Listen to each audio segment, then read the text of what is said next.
Bon, on va commencer par la prière. Père Céleste, on te remercie ce privilège, Seigneur, d'apporter ta parole, d'entendre ce que tu as à nous dire, Seigneur.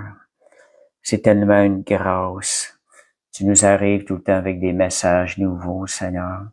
Tu es fidèle, Seigneur Dieu, et tu pourvois. Merci pour l'amour que tu as pour nous, Seigneur. Tu le fais, c'est parce que tu nous aimes. Et Seigneur, puisses-tu nous aider à disposer nos cœurs à entendre ta parole et à la recevoir, Seigneur Dieu, avec toute la profondeur avec laquelle tu veux, Seigneur, qu'elle porte en nous, Seigneur Dieu, le fruit, Seigneur. Nos yeux sont sur toi, Seigneur Dieu, afin que tu nous emmènes, Seigneur, à regarder à toi, te faire confiance en toutes choses. Merci encore pour le Saint-Esprit, Seigneur, qui amène les convictions dans les cœurs, qui permet que nous puissions entendre ta voix, nous parler afin d'être transformés. Merci Saint-Esprit. Alléluia. Merci Seigneur. Vous savez, ça je disais la semaine passée, on a parlé sonde-moi, ô Dieu, et connais mon cœur. Je trouve que c'est un message qu'on a besoin de méditer là-dessus. La même chose ce soir, les paroles. Qu'est-ce qu'il y a derrière nos paroles?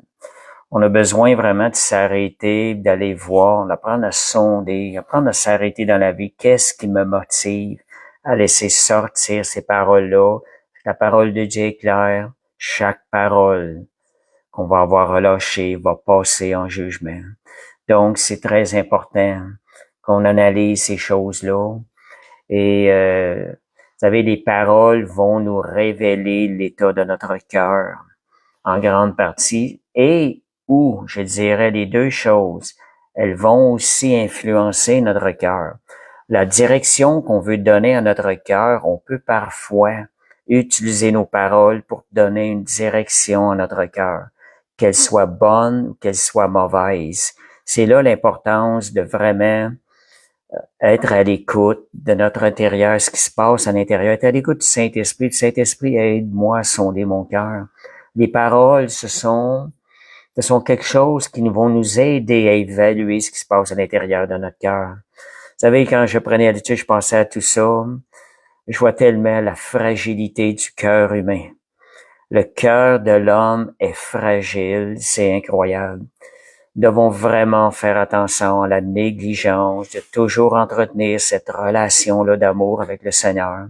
Cette relation-là d'amour qui est alimentée à partir de notre cœur. Et aussi cet enseignement-là nous donne des cues, de l'aide, nous aide un peu justement comment garder notre cœur dans l'amour de Dieu. Parce que l'amour est une des bases. Puis notre amour, ce soir, vu qu'on parle des paroles, par nos paroles, nous pouvons aussi manifester l'amour de Jésus. Pas seulement en action, mais aussi par nos paroles. Des fois, on dit l'inverse. Mais il faut pas oublier que par nos paroles, nous pouvons manifester l'amour de Jésus, bénir les gens, toutes ces choses-là. C'est ça qu'on va voir ce soir. Fait que Luc 6, 45, pour commencer, c'est de l'abondance du cœur que la bouche parle. Voyez-vous, le cœur, le sens, la forme du cœur à l'intérieur, à un moment, ce que la bouche va laisser passer, des fois, c'est poussé par ce qu'il y a à l'intérieur. Que ce soit bon, que ce soit mauvais, ça va être poussé tôt ou tard, ça va sortir par nos paroles. Et c'est là l'important d'écouter, de s'écouter, de dire, oh, il y a quelque chose qui ne fonctionne pas bien au niveau de mon cœur. J'ai besoin de rééduquer mon cœur selon la parole de Dieu. Donc, les paroles nous révèlent ce qui est caché dans le cœur. Des fois, c'est caché dans le cœur. Et c'est quand il arrive une situation, ça, les paroles sortent, et c'est là qu'on voit les choses. Qu'est-ce qu'il y a dans notre cœur? Donc, une chose aussi qui est à considérer aussi à travers nos paroles, ça, c'est lorsqu'on écoute les autres. On va parler beaucoup de nous ce soir, nos paroles, mais parfois aussi ce qu'on peut percevoir sur les personnes pour ne pas les juger trop vite aussi, des fois par leurs paroles, parce que Dieu seul connaît les cœurs. Je dirais qu'il y a comme deux différents degrés dans les paroles, dans nos paroles. Il y a certaines personnes qui vont parler de paroles grossières, vont parler des paroles qui sont hostiles. des paroles grossières pour faire, il y en a qui vont le faire pour faire bouger les choses. Je pense qu'il y a un manque de sagesse à ce niveau-là. Il y a un manque de sagesse. Les paroles sont relâchées trop vite. Vous voyez, ça, c'est un des niveaux. La parole, elle est de surface, elle est relâchée trop vite. Elle n'a pas été, elle n'a pas été livrée avec sagesse. Et cette parole-là peut blesser les gens. Il y a un autre type de parole qui est plutôt le contraire, qui est un résultat de ce qui s'est forgé à l'intérieur de nous. Genre, on parle de paroles hostiles ce soir. Je pense il y a des genres de paroles grossières. Ils sont le résultat d'une haine qui a été forgée avec le temps à l'intérieur de nous et qui ressort. Apparemment, elle peut avoir peut-être les mêmes mots que l'autre type, mais l'autre type de parole est beaucoup moins grave, beaucoup plus facile à corriger que ce type de parole qui, celui-là, a été forgé avec le temps dans notre cœur. Je dis ces choses-là pour faire attention des fois de ne pas juger les gens à l'apparence. Si on entend des paroles, nous, on sonde notre cœur avec les paroles qui sortent de notre bouche et de ne pas juger trop vite les gens par les paroles qui ressortent dans notre bouche. Parce peuvent avoir 2 degrés. Nous ne connaissons pas le cœur des personnes. Seul le Saint-Esprit connaît vraiment le cœur des personnes. Fait que, merci Seigneur, que Dieu nous donne de la sagesse. Pourquoi je dis ça? C'est pour que nous travaillions davantage dans le même sens que Dieu, de travailler à l'amour, de travailler au pardon, de ne pas méditer le mal sur les gens. Fait que c'est ça. Fait que d'autres, c'est pourquoi il est important de sonder notre cœur pour nous, de voir est-ce que cette parole-là, c'est juste un manque de sagesse, elle n'a pas de profondeur, j'ai parlé trop vite, ou c'est quelque chose qui s'est forgé avec le temps en cachette à l'intérieur de nous, et qui a forgé une haine à l'intérieur de nous contre la personne. Si jamais on réalise ça, c'est là qu'il faut s'arrêter, aller en repentance devant le Seigneur. Seigneur, j'en veux pas de ça. Seigneur, merci d'avoir mis la lumière sur ces choses. Seigneur, je veux pas ces choses-là. Je veux, Seigneur, me repentir. Je veux que tu m'aides à changer ces choses-là. Seigneur, à arracher ces racines du mal-là qui ont pris forme à l'intérieur de mon cœur. Parce que ce sont des racines à ce moment donné-là. Lorsque la haine, la parole, elle est animée d'une forte haine, il y a des racines qui ont pris place dans le cœur de l'homme. Et ce n'est pas permis. C'est un péché aux yeux de Dieu. Donc, nos paroles, on réalise aussi, nos paroles, elles ont une puissance. Donc, elles ont une puissance, nos paroles, qu'elles soient dans le bon sens, bon, ou dans le mauvais sens, elles ont une puissance. L'importance de ne pas prendre ça à la légère. Donc, par la parole, nous établissons des choses. Nous proclamons des choses dans notre vie et dans la vie des gens. Il y a une différence de dire d'une personne, elle a menti ou elle est un menteur ou elle est une menteuse. C'est bien différent.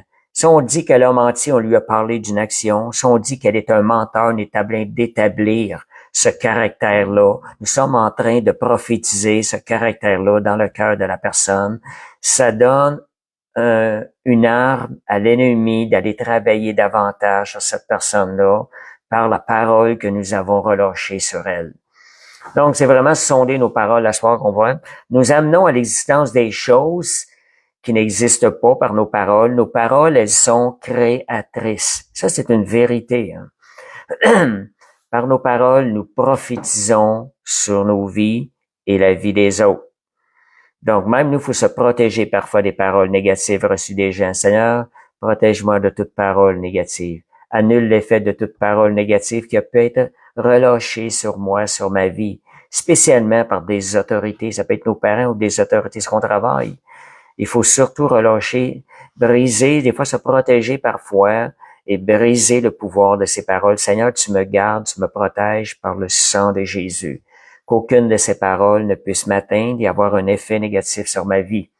Proverbe 18, 21, ça dit la mort et la vie sont au pouvoir. Pouvoir égale puissance. Au pouvoir de la langue.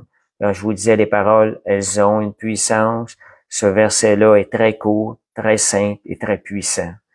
Donc, les paroles méchantes, qu'est-ce qu'elles ont? Vu qu'à ce soir, on va focusser plus la parole hostile. Qu'est-ce qu'elles ont? Qu'est-ce qu'elles vont faire? Je vais vous donner un genre d'évolution de travail qui va se faire dans le cœur à partir du moment donné où on commence à relâcher des paroles méchantes. Vous savez, on entend ça dans le monde chrétien, des paroles méchantes. Si vraiment on s'arrête avec ça, est-ce que c'est normal que de la bouche de croyants rachetés par le sang de Jésus, par lequel Jésus a laissé couler son sang pour toute l'humanité, et que nous, à travers ça, ayant compris ces choses-là, nous nous permettons de relâcher des paroles méchantes sur des personnes pour lesquelles Jésus a fait couler son sang. Si on s'arrête vraiment, c'est pas juste des belles, ce que je suis en train de dire, c'est une vérité, là. Il faut s'arrêter. C'est pas normal qu'un chrétien relâche des paroles très grossières et méchantes sur d'autres personnes. Donc, les paroles méchantes, qu'est-ce qu'elles font? On va voir l'évolution dans le cœur, dans notre cœur, le cœur de l'homme. Lorsqu'on relâche des paroles méchantes, on est en train d'ouvrir une porte à l'intérieur de nous au diable. Donc, aux esprits de ténèbres. Les paroles méchantes, elles ont une puissance, nous ouvrons une porte au diable de se servir de nous, aux esprits de ténèbres, au royaume du diable, de travailler. Nous nous offrons comme un instrument qui peut être utilisé entre leurs mains. Et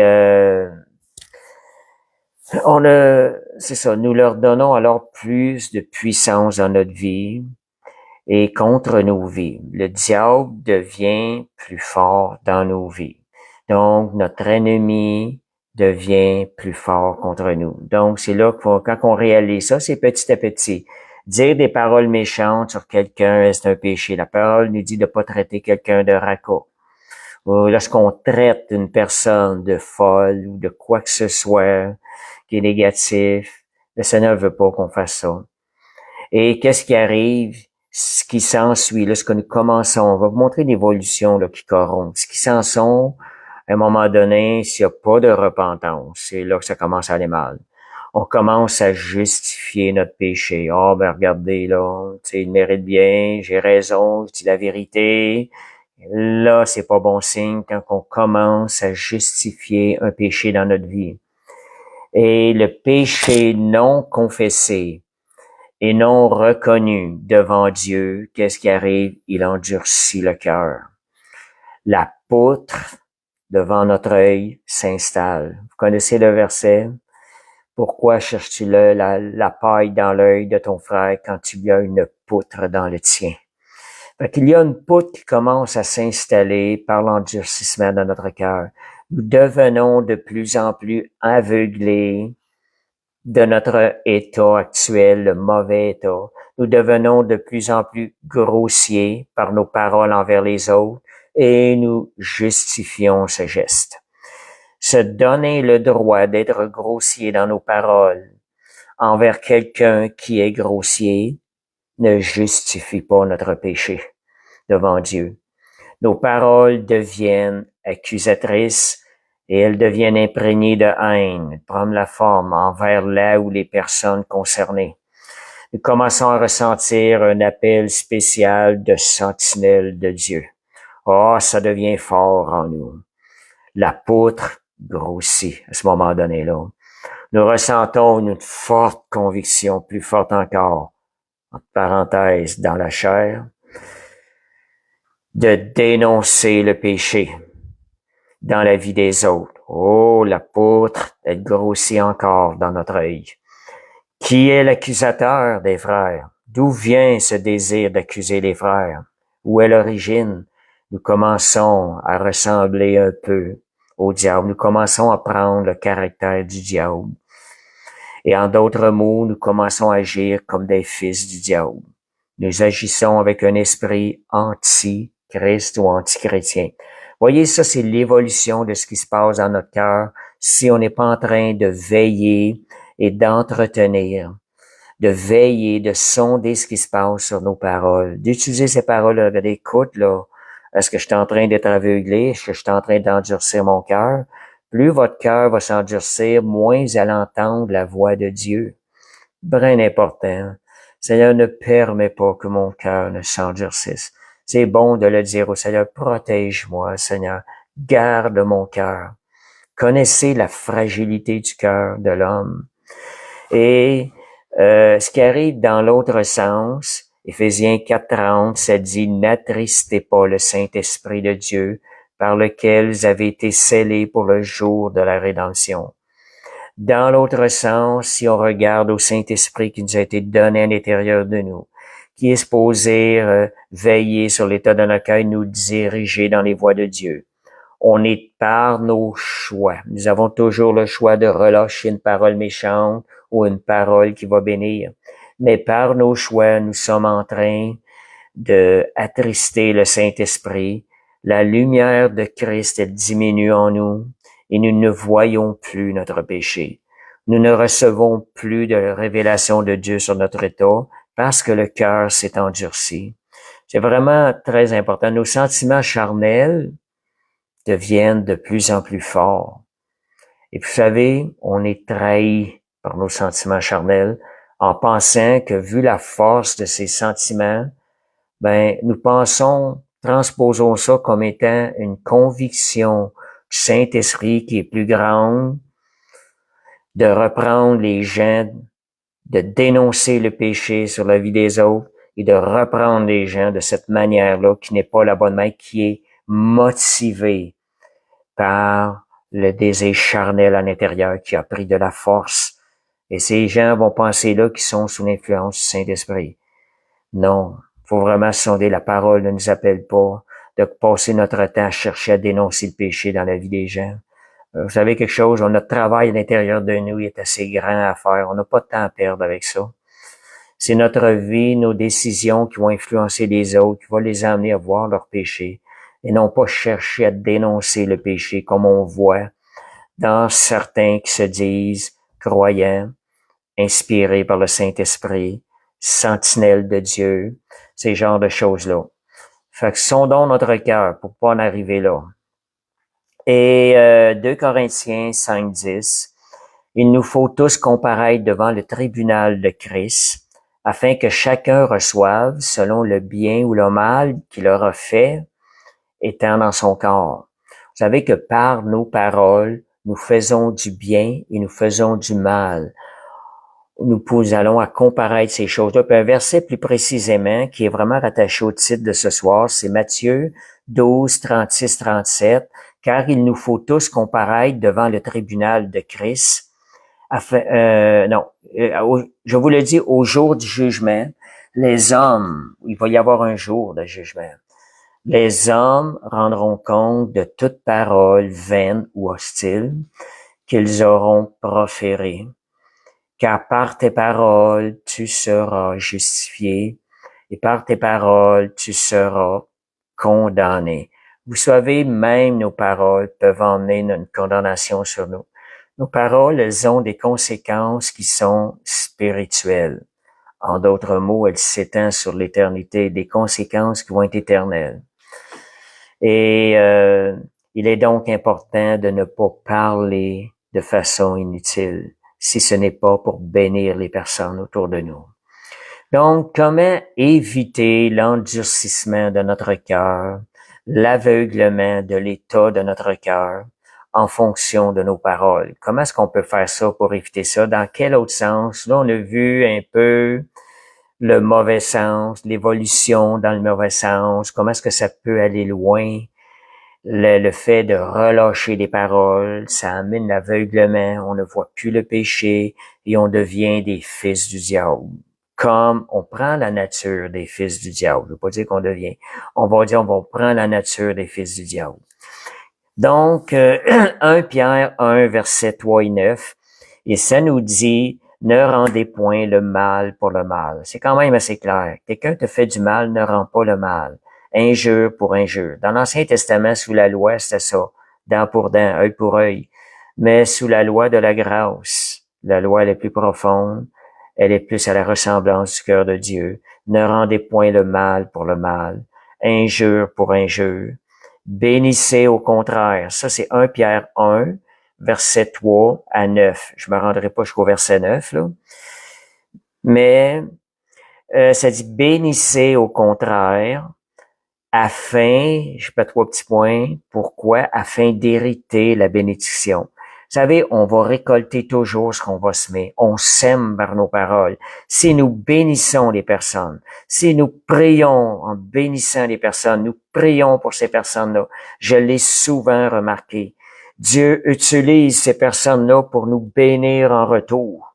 Nous héritons la bénédiction. Je dis pas à 100% du temps, mais bien souvent, quand nous prions pour une personne, cette personne-là, Dieu change. Elle devient une bénédiction. Dieu en fait une bénédiction pour nos vies. C'est vraiment une grâce merveilleuse. On a tout à gagner à faire la volonté de Dieu. Donc, Matthieu 5, 44, plus précisément, il va être plus profond. Ça nous dit, Jésus nous dit, aimez vos ennemis. Bénissez ceux qui vous persécutent, ceux qui vous maudissent. Faites du bien à ceux qui vous haïssent. Priez pour ceux qui vous maltraitent et vous persécutent, afin que vous soyez fils de votre Père qui est dans les cieux. Ça, c'est quelque chose à mettre en pratique. Vous voyez ce que c'est en train de dire? Si tu veux vraiment être fils du Père, tu dois manifester la nature du Père. Et le Père, on vient de voir dans ce verset, il manifeste l'amour envers les ennemis, il relâche la bénédiction. C'est un Père d'amour.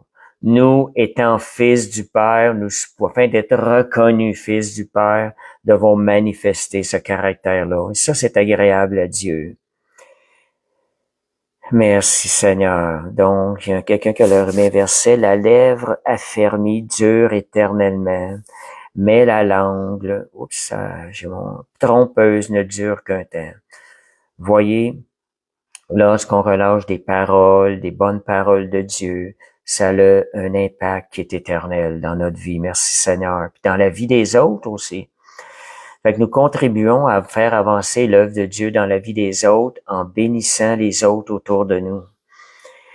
Donc, c'est une pratique, pratiquez-vous. C'est toujours quelque chose, on a toujours besoin de ressonder notre cœur, d'apprendre à aimer nos ennemis. On vit quelque chose, ça nous attaque.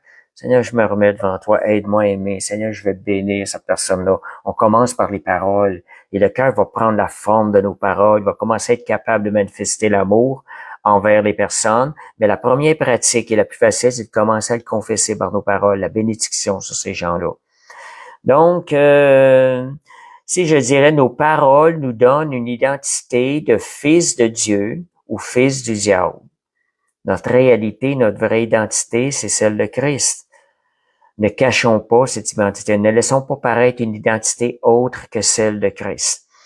Ne dites pas que vous avez Dieu pour Père. Si par vos paroles, vous semez des semences du diable, si vous contribuez à servir le royaume du diable, faites attention. Ne dites pas à haute voix, avant de dire ça, que vous êtes fils du Père Céleste, regardez-vous un petit peu avant, réglez ces choses-là, puis après ça, proclamez-le sur vos vies. Merci Seigneur. Donc, aimons les gens, aidez. OK, une des façons, il y a des façons des fois qui peuvent nous aider, même si le cœur a de la misère à suivre, transformez ces moments-là qui viennent vous frustrer en adoration vers le Seigneur. Tournez-vous vers le Seigneur quand ça vient vous attaquer. Seigneur, tu as tellement fait pour moi à la croix. Merci, mon Dieu. Tournez-vous en action de grâce et en louange vers le Seigneur. Déjà, ça va vous aider à disposer votre cœur. Revenez en bénissant la personne par la suite, parce que Jésus est aussi mort pour cette personne-là. Seigneur, je veux l'aimer avec ton amour. Donc, aimons les gens avec nos paroles. Elles ont de la puissance, spécifiquement avec l'amour de Jésus. Vous savez, j'en ai parlé dimanche un peu. Dans le témoignage, quand je témoigne aux gens, je vais puiser l'amour de Jésus à l'intérieur de mon cœur. Ça m'avait donné une conviction que tout l'amour de Jésus, elle est située à l'intérieur de moi. J'ai juste à la relâcher ou à les puiser à l'intérieur afin de bénir les gens. Et quand on prend le temps de s'arrêter, quand j'évangélise, je regarde la personne et je laisse l'amour de Jésus en moi qui monte vers cette personne-là. et je peux la bénir, je peux lui transmettre l'amour de Dieu, le message de l'amour de Dieu pour elle. Et je sais que cette personne-là le ressent parce que c'est l'amour de Jésus. De la même façon, quand vous faites face à quelqu'un, vous avez de la misère, arrêtez-vous. Allez puiser, recevez cette parole-là que l'amour de Jésus, tout l'amour de Jésus, il réside à l'intérieur de toi. Romains 5,5, ça dit l'amour de Dieu est répandu dans nos cœurs par le Saint-Esprit. Pas seulement des belles paroles, c'est la parole de Dieu qui nous le dit. Quand vous le réalisez, vous allez être capable d'aller puiser, de dire, Seigneur, je vais aller chercher cet amour que toi, tu as sur cette personne-là. Et Seigneur, je vais l'aimer et la bénir par les paroles maintenant. Seigneur, avec le Saint-Esprit à l'intérieur de moi, avec l'amour que tu as pour cette personne-là, que tu as eu pour cette personne-là à la croix. Donc, Romains 12, 14, un verset assez simple, bénissez ceux qui vous persécutent, bénissez et ne maudissez pas. Quand même assez clair, là. Et c'est donc, comme vous savez, c'est dit dans un monde ordre. C'est comme un ordre que le Seigneur nous donne. Vous pouvez pas passer à côté de ça. C'est pas conditionnel. Le Seigneur, il dit, bénissez, ne maudissez pas. C'est clair et clair. T'obéis ou t'obéis pas. C'est ça la parole de Dieu. Fait que bénissez, recevez, c'est un ordre qui nous vient du Seigneur et Dieu nous en a donné la capacité par le Saint-Esprit d'obéir à cette parole-là. Puis ressentez la joie d'obéir au Seigneur.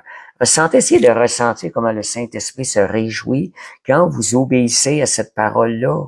Soyez sensibles au Saint-Esprit qui vit à l'intérieur de vous. Et donc, Éphésiens 4, verset 5, ça nous dit, en disant la vérité avec amour. Quand vous parlez avec quelqu'un, ou même quand vous avez à reprendre quelqu'un, essayez de le reprendre avec l'amour, en voulant l'aider, en voulant lui faire croître. C'est dit ici, nous croîtrons. En disant la vérité avec amour, nous croîtrons à tous égards à celui qui est le chef Christ. Le mot « nous » inclut celui qui relâche la parole et celui qui la reçoit. Voyez comment c'est important pour nous.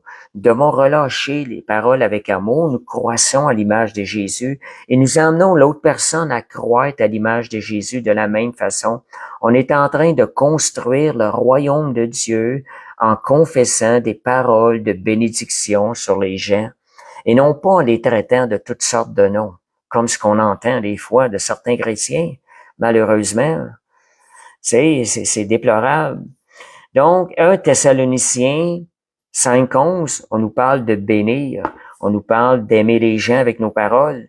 1 Thessaloniciens 5:11, ça dit, encouragez-vous les uns les autres et édifiez-vous mutuellement comme vous le faites déjà. Vous savez, l'amour, elle s'exprime par l'encouragement et le soutien verbal. Vous apportez une parole de bénédiction de personne, vous lui donnez une parole de la Bible, demandez, Seigneur, donne-moi une parole pour cette personne-là. Arrêtez-vous, prenez la parole de Dieu, faites confiance au Saint-Esprit qui va vous diriger. Vous recevez une parole qui est bonne, Seigneur, je la reçois. Seigneur, je vais maintenant bénir l'autre personne avec cette parole-là. Donc, l'exhortation, le soutien verbal. Éphésiens 4, 29, qu'il ne sorte de votre bouche aucune parole mauvaise. Aucune. Ça dit bien aucune. La Bible, on n'a pas à se dire, je vais m'en permettre un peu, je vais en laisser passer, c'est pas grave. Non. Cherchez à obéir pleinement à la parole de Dieu. Seigneur, si il y en a une qui s'échappe, je me reprends. Seigneur, je remets comme but, je veux qu'aucune parole mauvaise ne sorte de ma bouche. Et le verset qui suit, Éphésiens 4, 31, que toute amertume, toute animosité, toute colère, vous voyez, chaque mot a son importance, toute clameur, y a-t-il quelque chose de ça des fois dans nos paroles? Toute calomnie, toute espèce de méchanceté, je dirais toute moquerie aussi dans nos paroles, disparaissent du milieu de vous, chrétiens. C'est ça qu'est en train de nous dire le verset. Ça doit disparaître dans le langage des croyants. Ça doit disparaître dans notre assemblée. Seigneur, on le veut. Seigneur, on veut obéir à ta parole.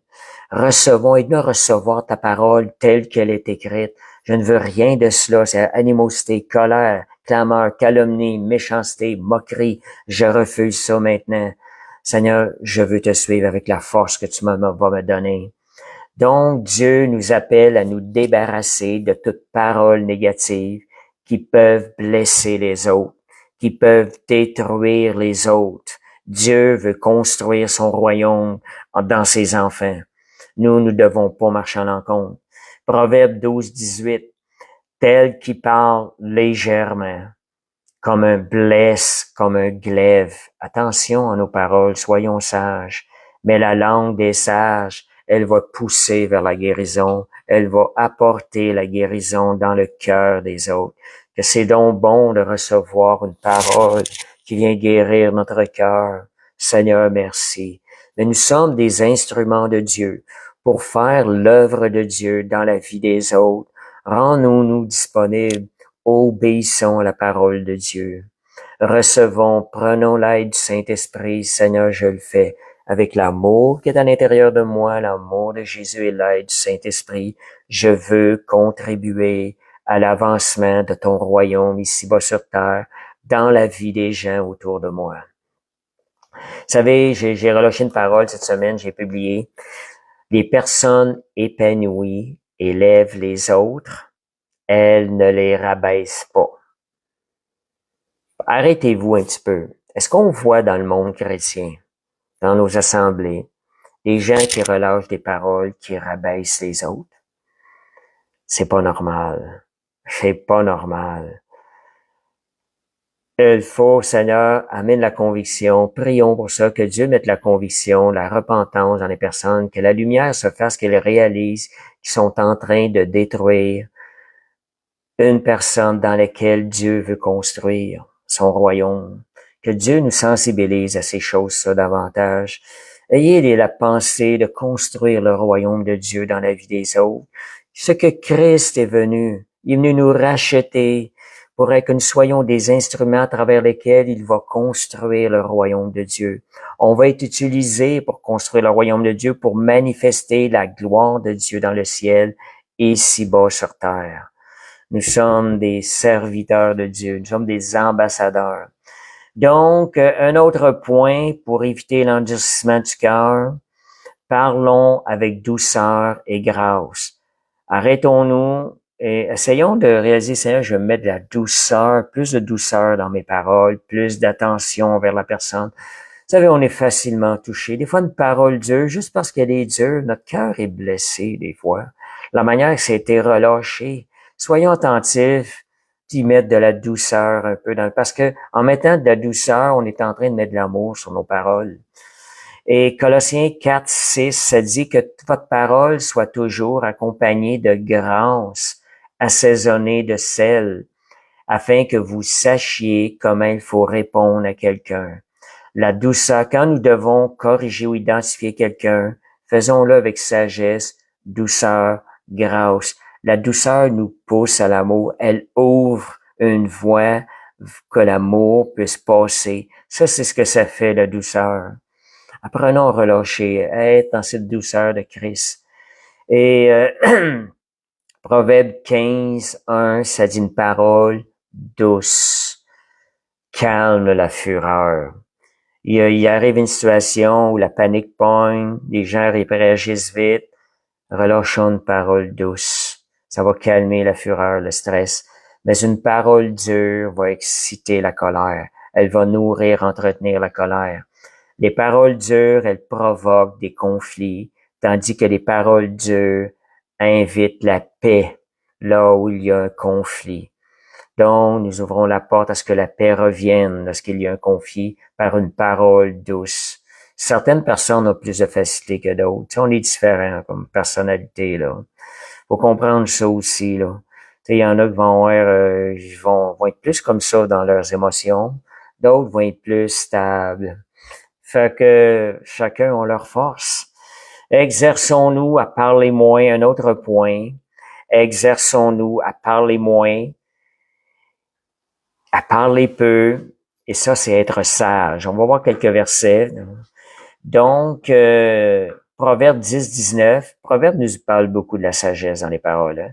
Quand les paroles se multiplient, le péché n'est pas absent, mais celui qui retient ses lèvres est un homme prudent. Donc, on est sage, on se retient un peu. Trop parler peut mener au péché.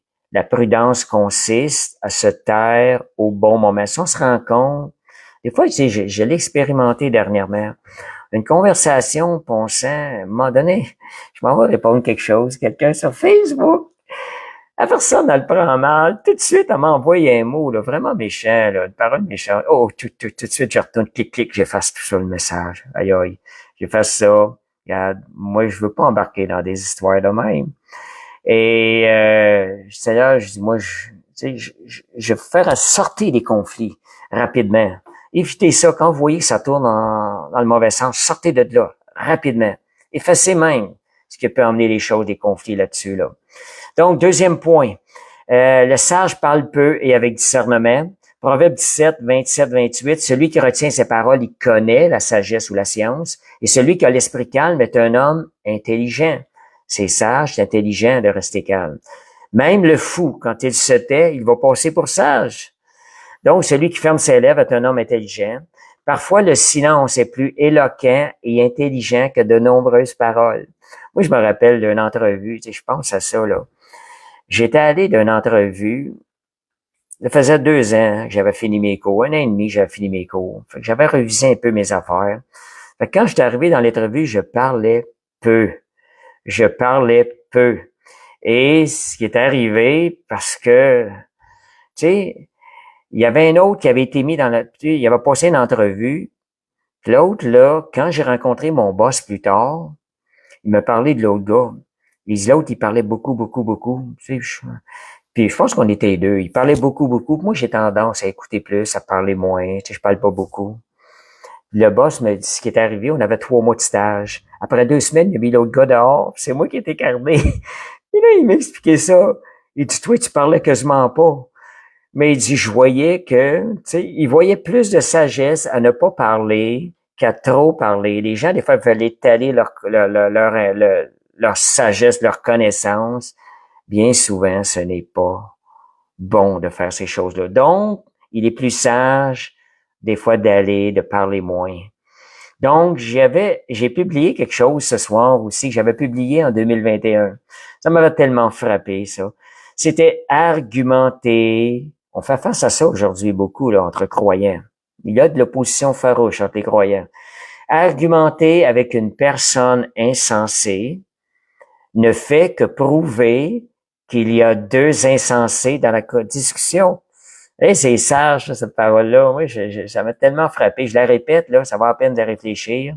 Argumenter avec une personne insensée ne fait que prouver qu'il y a 2 insensés dans la discussion. Comprenez le message? Fait que, comme Monique dit, le silence est d'or. C'est un proverbe qu'on entend souvent. Et Proverbe 26, je vais aller plus en détail dans ce que je viens de dire. Proverbe 26, verset 4-5, ça dit, ne réponds pas à l'insensé selon sa folie, de peur que tu ne le lui ressembles toi-même, mais réponds à l'insensé, à sa folie, afin qu'il ne se regarde pas comme sage. En d'autres mots, si je donne le détail de cette parole-là, parfois il faut même pas répondre. Dans ce détail-là, plutôt que de d'abaisser au niveau de l'insensé, et répondre de façon insensée à l'insensé, tu viens de t'abaisser au niveau de l'insensé. Ce que la parole de Dieu nous demande, est en train de dire dans ce message-là, essaie plutôt d'emmener l'insensé et de l'emmener à s'élever à ton niveau de sagesse. S'il n'y a pas de moyen possible, on se tait. Mais parfois, une réponse de sagesse relâchée, l'insensé va réaliser que nous sommes plus sages que lui. Il va vouloir monter, s'élever à notre niveau de sagesse. C'est ça que ça veut dire, ce verset-là. Donc, si on va aussi, un autre point, éviter les discours vains et réfléchis. Ne te presse pas, Ecclésiaste 5.2. Ne te presse pas d'ouvrir la bouche, de que ton cœur ne se hâte pas d'exprimer une parole devant Dieu, car Dieu est au ciel et toi sur la terre. Lorsqu'on parle au Seigneur, soyons tellement sages et réfléchis. Que tes paroles soient donc peu nombreuses, surtout devant Dieu. Allez plutôt en action de grâce devant le Seigneur. Donc, nous devons peser nos mots, éviter de parler à la légère devant Dieu et aussi devant les hommes. Et le proverbe nous donne beaucoup de sagesse.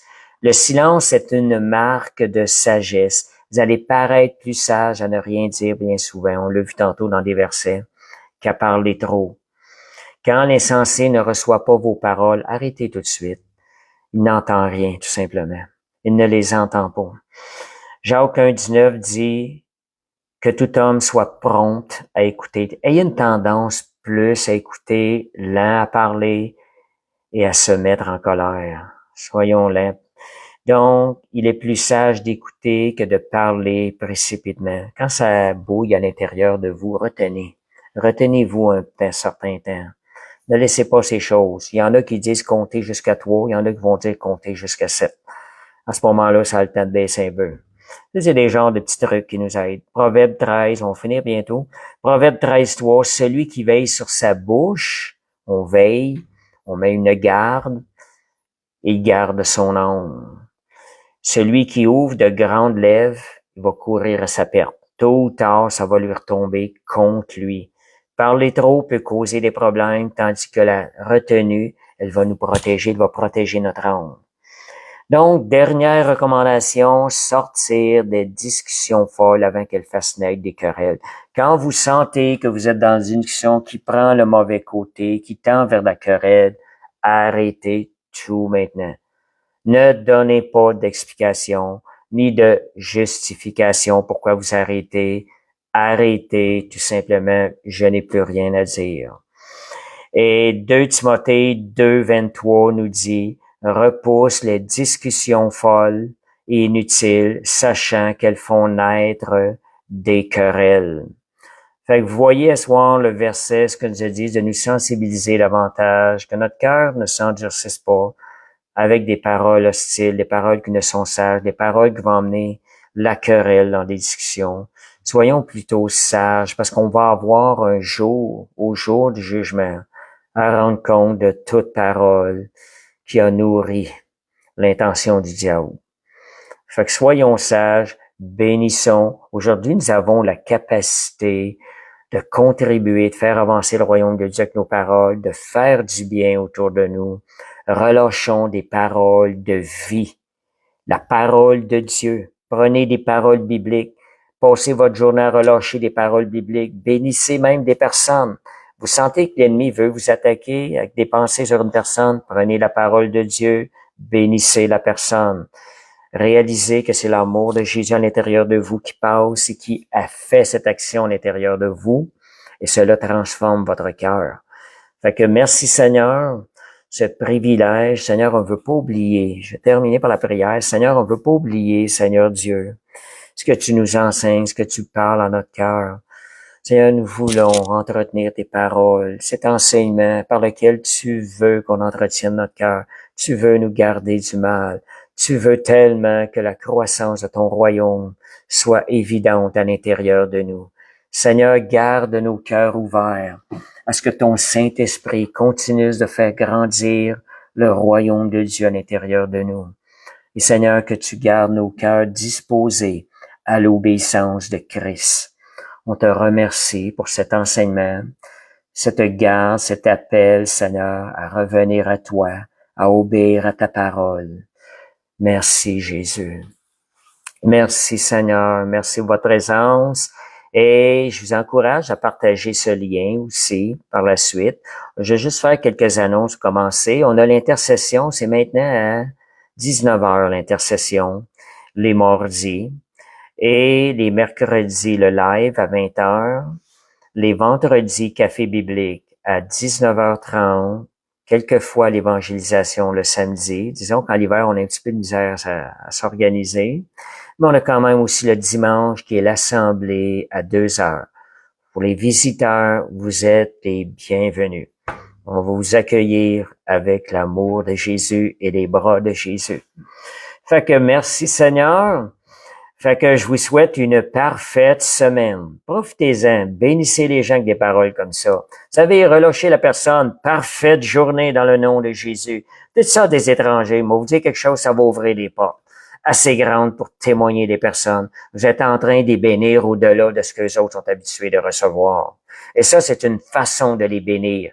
Une façon tangible de les bénir avec l'Esprit de Dieu. Parce que ce ne sont pas des paroles naturelles. Fait que je vous souhaite une parfaite soirée, parfaite fin de semaine, dans le nom de Jésus. Amen. Merci Seigneur.